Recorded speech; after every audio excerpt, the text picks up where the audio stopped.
If you're still struggling to do your first pull-up, watch this video. So the first thing you need to take note of is that a lot of personal trainers online will tell you that you need to do your first push-up before your first pull-up. However, this is not the case because when you do a pull-up, it's a back exercise. It's just that it's a lot easier to do a push-up. That's why you will see that most people will be able to hit their first push-up before their first pull-up, but they are not exactly correlated. On to picking exercises to actually help you do a pull-up. It's not every back exercises that you should do, although it helps. So when you do your rowing motion, it does help with your vertical pulling, but it does not mimic an actual pull-up movement, right? So you want to pick things that will pull you in this vertical plane. So three things come to mind, which is your first one is gonna be your resistance band. Resistance bands.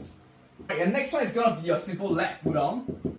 And lastly, it's gonna be your assisted pull-ups. I'll tell you my favorite, right? My favorite is assisted pull-up, followed by leg pull-down, followed by number 3, your resistance band. I'll tell you why I don't really like the resistance band. It's because whenever you do a pull-up, the hardest part is always when your arms are fully extended and right before you. People can't get past this area. The problem with the resistance bands is it helps most at the bottom. At bottom, you don't actually work this part a lot, right? This hardest part.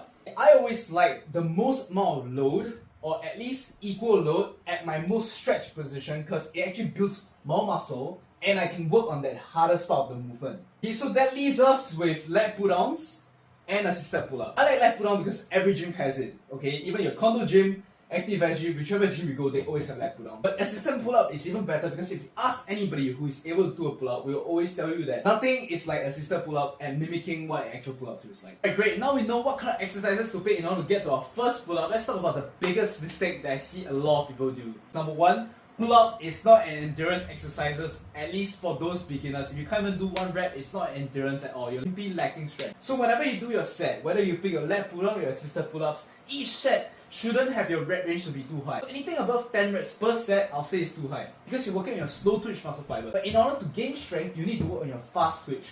So you need a weight that is challenging enough even on the first rep. First rep not even challenging, you don't work on your fast twitch. I'll give you an analogy. In army, a lot of people can do 60 push-ups in 60 seconds. A lot of people can bench press 100 kg.